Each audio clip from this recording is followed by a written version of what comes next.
We are currently finishing up our financial audit, and here within the next couple of weeks, we should get that finalized, and then within the next couple of months, I will be coming back to you with our auditors for a more in-depth look at our financial position.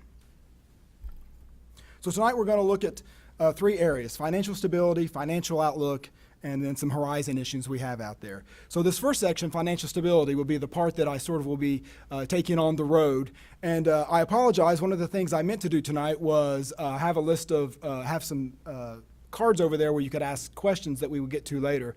But this is going to be sort of a broad overview, but ultimately what we'll do is we'll take this to the public, we will ask for input, and I will get back with any question that I get from the public or our staff and respond, and then we'll put those out as FAQs out on our website.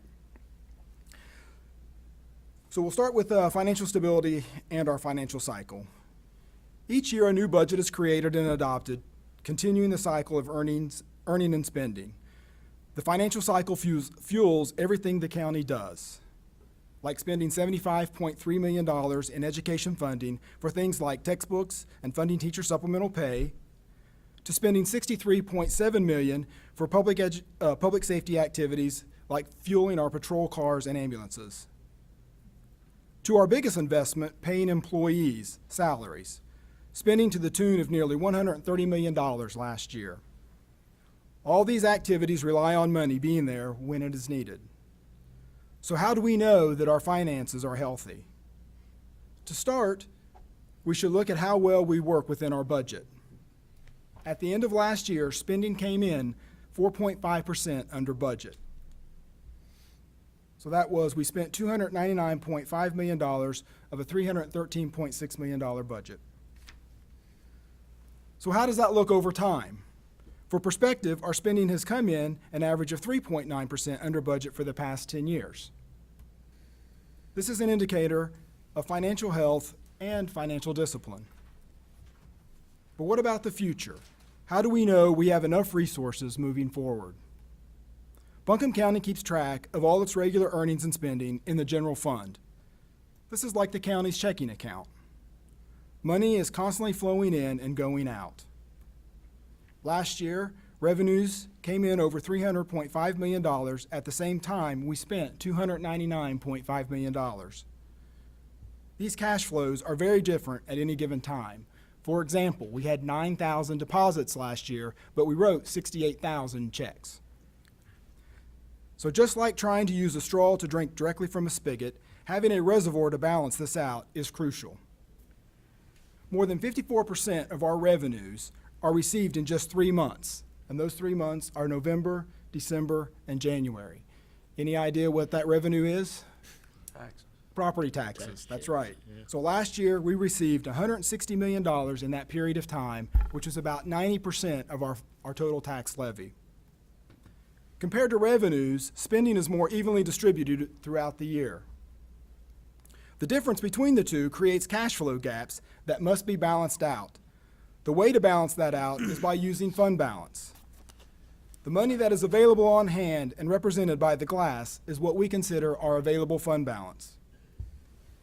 By measuring this, we can see if our checking account balance is too low or even too high. And this is the common measure used by the state and others to gauge financial sufficiency.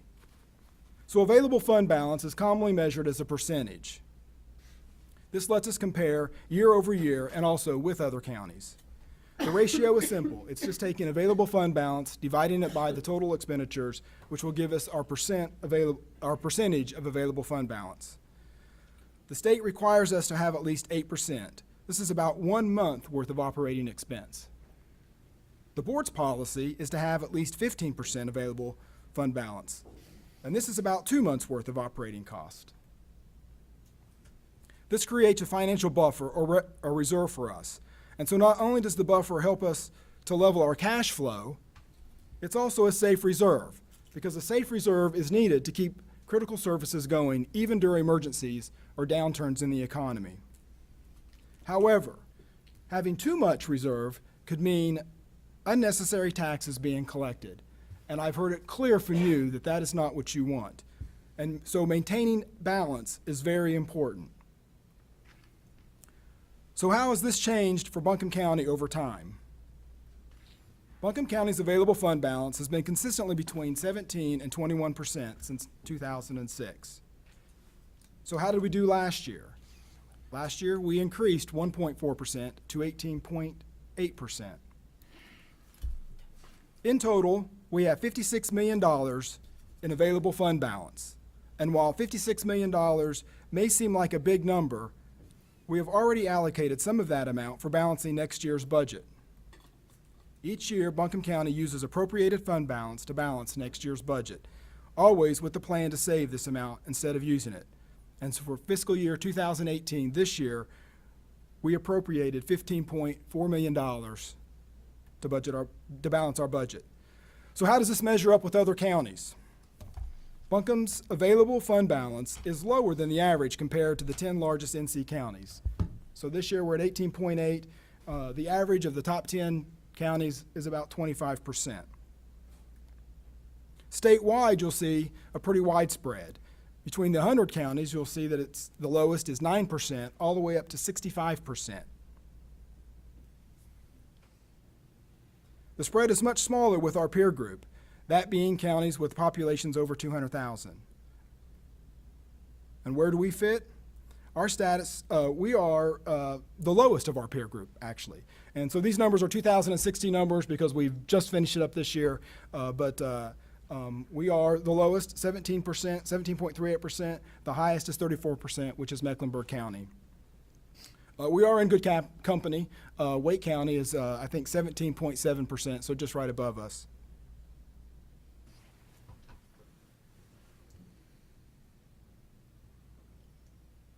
So we're on the lower end, but this is not necessarily a bad thing. We were able to do this because of a stable, diverse economy, a geographic location that is lower risk of natural disaster, and we have a solid financial history. And from my perspective, I believe that we have the right balance. What are some other things that we monitor? So the budget and finance teams are always tracking financial indicators, policy adherence, projections, and every dollar we spend. And so we have many financial indicators that we look at on a regular basis, and we really strive to adhere to our policies. We do strive to adhere to all our policies, investments, debt policies, our fund balance policies. We also look at key financial indicators. These are just some of the things that we look at, not necessarily wanting you to read and understand those, but one thing I would like to point out is that they're all green check marks because we believe that we fall within targeted parameters that we believe reflect financial stability. Another good indicator of financial stability is through our credit rating agencies. And in January of 2017, Moody's evaluated and upgraded us, giving us the highest credit rating possible. And that now gives us the highest credit rating, AAA ratings, from both of our credit agencies. And I will add that of the 652 North Carolina cities and counties, there are only 17 of those governments that have both AAA ratings from both of those agencies, which puts us in the top 3%. All of this, in my opinion, points to Buncombe County having a solid financial position that will support our core services and priorities for our community now and in the future. So looking at next year. So next year we have a budget of about $330+ million, and if you just look at expenditures evenly distributed, we've spent so far at the end of October $106 million. If you extrapolate that out and you look at averages over the last 5 years, roughly we project that this year we will end the budget year with expenditures of right around $316 million. I will say this is really Q1 projections. Almost at this point, this early in the ball game, we're kind of spitballing it, but based upon a 5-year trend of how we've spent things in the past, we sort of feel like that we'll land somewhere around $316 million. Revenues are a little bit more difficult to project this early in the year, due mostly because property tax receipts are still outstanding and the variability of sales tax. But again, a budget of a little over $330 million. To date, we've collected $65 million. If we look at, again, our budget variance averages based on the last 5 years, the early estimate of remaining revenues looks like that we think will bring in around $317 million. So if you look, the budget, $330 million, estimated expenditures, we anticipate landing somewhere around $316 million with expenditures with $317 million in revenue, which would give us $1 million of undistributed earnings for the end of the year. And so that effect on our available fund balance projection for next year, actually, while you would think it would go up, actually the available fund balance number, we are projecting to actually go down to between 17 and 18%. And a lot of that, again, is because of that formula where you have to divide the available fund balance by the size of the budget. So it's that denominator that is affecting that calculation. So even though we may project an increase, the available fund balance percentage is projected, could go down slightly. So I've always had the goal to providing quarterly financial information, but never really the chance. And so with the county manager's welcomed emphasis on more open and available information, tonight I would like to commit to you that moving forward, we will be providing you and the public with quarterly financial updates. It is my belief that these recurring updates will provide more useful information. We'll be better able to see how our projections improve from quarter to quarter, and ultimately be providing you better information, because it is our belief that better information will lead to better decisions. So this is something that I've discussed with the budget departments, discussed with the county manager, something I'm kind of excited about, that we will be preparing quarterly updates so we can look at the projections as we move forward through the year, so you will have a better understanding. And so I look forward to working with each of you over the next several weeks to sort of get your idea of what you specifically would like to see from a financial nature that we can incorporate in these updates. These will be updates as well that we will plan to publish on the website. And finally, some of the horizon issues that we're looking at. So we're constantly looking what's out there, what threats we might have to our revenue streams, and so just want to share a few things that we're keeping our eye on. One issue, short-term issue, is some PSAP funding, which is our public safety answering point. Currently from our 911 board, we get about $1 million a year in reimbursements for our dispatch operation for infrastructure. They are looking at redefining the way we look at a dispatch center, and so there are potential threats of cutting our reimbursement by up to 2/3.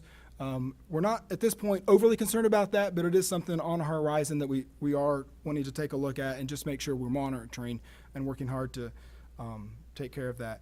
Classroom size mandates, certainly something that we are definitely interested in. Education spending in our operating fund really is 25 to 30% of our budget, so any changes the state may make in regards to that mandate could affect majorly that revenue stream, and that is the $75.3 million that we spent last year. That it really was just operating. That's not to say the effect it could potentially have on our capital funding as well. Long term, we're looking at healthcare costs, post-employment benefits. We all know that healthcare costs continue to increase, and I will say that last year we actually had a slight decrease in the claims. However, we are self-insured, and while we got a slight decrease last year, that was almost an anomaly. We aren't anticipating that being a trend, and considering the issues we have right now continuing to go on with our Blue Cross Blue Shield and Mission Hospital, we are certainly keeping an eye on where our healthcare costs will be going. Also, long-term federal tax reform. Just this past week, we got some new proposals out there. We won't go into detail on that, but there are a few things in there that could affect some of the debt financing that we do. One of the things is eliminating advanced refundings, which is our ability to refinance some of that debt. And so we actually were looking at some potential net present value savings of about $10 million on some refundings. If that law, if those laws pass, those reforms pass, that option is no longer available. And so when I say $10 million net present value, that equates to about $200,000 or $300,000 a year in savings. So also a part of our plans is to continue to promote our transparency. We want to continue developing new dashboards and informational tools. We have lots of ideas and lots of things in the hopper that we're trying to work up and get out there to the public. We're in our third year of a 3-year implementation of a new financial software system. The system we have now is 12 to 13, 14, 15 years old. So there are many limitations with that system. We are looking forward to the new financial system. We think it's going to allow us to do a lot of other things. Also on the list, and I yield to Mr. Yelton, we are still having an online checkbook in the works. This is something that we have been looking at for some time. The old financial software system the old financial software system really didn't allow us to do it. There is a state law out there that requires us to do this. I will say, though, that most all governments across the state are having troubles implementing this. There are some redaction and sensitivity issues with some information that we are not able to publish, and just the way some of those systems have been set up, it is just hard to get that stuff redacted before we get it out there. And so even the state of North Carolina hasn't got there yet, but we are hopeful that within the next year or so, we are going to have something out there that will publish all of our checkbook activity. Also our plans are to be more accessible. We want to better communicate with our departments. We want to be more accessible, one-on-one availability with you, the commissioners. I work for you. I need to be a resource for you. Me and my staff, we look forward to working with you and engaging with you to hear what your needs and your concerns are to make sure that we can address those. And then as well, providing you that quarterly financial update for the board and the public. And finally, or as well, we want to engage in new ways. We feel like the finance department really wants to take a more active role in many of the programs we are currently working with, that the county is currently involved with. We want to provide more support for economic development. We want to advise and assist with capital projects. Finance is just not a once and done kind of thing. It is something that we should be involved in at the beginning, during, and at the end of a project process. So we really plan to engage more in those activities. And also, we also want to develop better ways around our education funding. Again, it's such a huge part of our funding, and sometimes I just feel like we don't give it the attention that it deserves. And finally, I want to share some additional financial resources out there where you can continue to get more information. Like I'd said earlier, our annual financial report will be out, probably finalized within the next couple of weeks. I say it's going to be published probably within the month. I will say there at the bottom, the public record site, publicrecords.buncombecounty.org, Fin Report. You can go to that site. If you all are ever interested, we have every audited financial statement since 1922 listed on that site, with the exceptions of, I believe it's 1936 and 1965. So great information, great reading material. If there is anyone out there who might happen to have that 1936 or 1965 financial statement, I would really appreciate if you would pass that along to me. Want to also promote our transparency site, stuff that we're continuing to put things out there. We've got great information on the budget, our debts, salaries, the org charts, our capital projects, so welcome you to visit that site. And finally, one of the other things I would like to highlight is the Local Government Commission of the North Carolina State Treasurer's Department has a fiscal analysis tool that is really useful for the public and for you, the board, where you can go, all of the information that we do from our financial statements has to be posted online. And so we have to submit information in a standardized format to the state. They take all of that information and they have a giant database up there. And you can go online, and for any year, I know it's been around, you can go back at least 5 years, I know that, but you can compare any government to another government, up to, I think, 5 governments at a time. But that is a really useful tool, so I really would encourage you to go to and use that a resource if possible. If you don't know how to use it and you need to sit and talk through how it works, I'm more than happy to sit with any constituent or any board member or anyone who would be interested in how to use that tool.